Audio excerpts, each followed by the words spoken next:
Free education centre पर आपका बहुत बहुत स्वागत है। आज का हमारा टॉपिक है समास।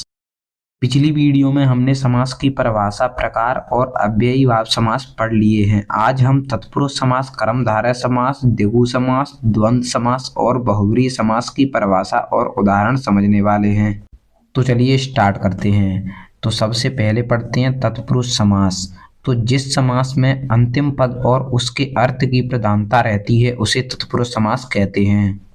इसको पहचानने की सिर्फ यही विधि है कि अंतिम यानी पिछला वाला होता है, अंतिम पद और उसके अर्थ की प्रधानता रहती है। जैसे खेद जनक, खेद को पैदा करने वाला, यहाँ पर जनक का अर्थ होता है पैदा करने वाला और इसी की यहाँ पर प्रधानता है। जैसे दूसरा है नीति युक्त, नीति से युक्त, देशभक्ति, देश के लिए भक्ति, बुद्धिहीन, बुद्ध से हीन, राज दरबार, राजा का दरबार। तो जिस समास में अंतिम पद और उसके अर्थ की प्रधानता हो वहां तत्पुरुष समास होता है। चलिए दूसरा पढ़ते हैं कर्मधारय समास। तो देखिए, जिस समास में पहला पद विशेषण तथा दूसरा पद विशेष्य होता है उसे कर्मधारय समास कहते हैं। तो जहां पर पहला पद विशेषण हो और दूसरा पद विशेष्य हो, विशेषण क्या होता है तो जिन शब्द किसी शब्द की विशेषता बताने वाले को विशेषण कहते हैं और जिसकी विशेषता बताई जाए उसे विशेष कहते हैं। जैसे ये लिखा है पुरुषोत्तम, तो पुरुषों में उत्तम, यहाँ पर पुरुषों की विशेषता बताई गई है, मतलब किसी की विशेषता बताई गई है जो पुरुषों में उत्तम है। नीलकंठ यानी नीला कंठ, देखिए पहला पद विशेषण, नील यानी नीला, नीला विशेषण हो गया, कैसा है नीला है तो नीला उसकी विशेषता है और विशेष्य कौन है कंठ, तो नीला कंठ। चरण कमल, चरण रूपी कमल, कमल नयन, कमल रूपी नयन। तो जहां विशेषण पहला पद विशेषण और दूसरा पद विशेष हो वहां कर्मधारय समास होता है।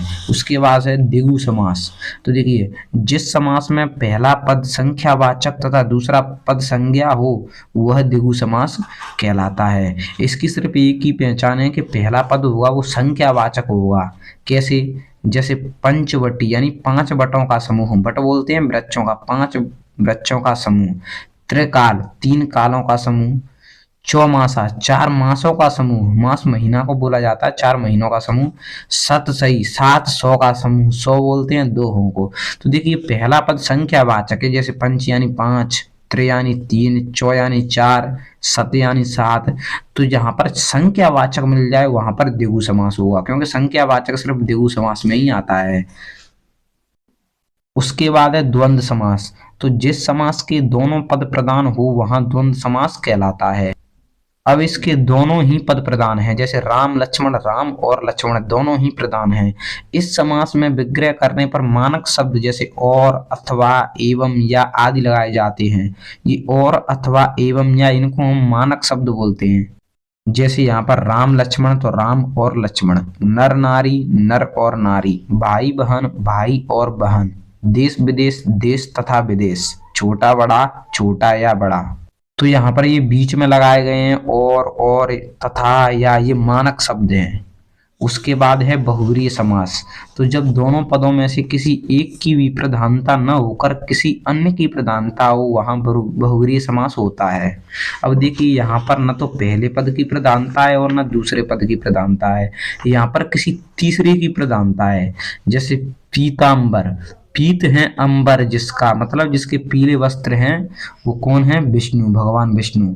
तो यहाँ पर न तो पीत की प्रधानता है न अंबर की प्रधानता है, यहाँ पर किसी तीसरे की प्रधानता है। दशानन, 10 हैं जिसके आनन, आनन यहाँ पर मुख को बोलता है अर्थात रावण। लंबोदर, लंबा है उदर, उदर यानी पेट अर्थात गणेश। नीलकंठ, नीला है कंठ जिसका अर्थात शिवजी। मुरलीधर, मुरली को धारण करने वाला अर्थात कृष्ण। गजानन, गज के समान आनन अर्थात गणेश जी। त्रिनेत्र, 3 हैं जिसके नेत्र अर्थात शंकर जी। तो यहाँ पर न तो पहला पद प्रदान होता है न दूसरा पद प्रदान होता है, यहाँ पर कोई किसी तीसरे पद की, किसी तीसरे की प्रधानता रहती है। तो यहाँ पर बहुव्रीहि समास होता है। तो आशा करता हूँ आपको ये अच्छे से समझ में आ गया होगा। अगर आपको वीडियो अच्छा लगा हो तो वीडियो को लाइक और चैनल को सब्सक्राइब जरूर करें। मिलते हैं आपको फिर किसी नए टॉपिक के साथ, जब तक के लिए जय हिंद, जय भारत।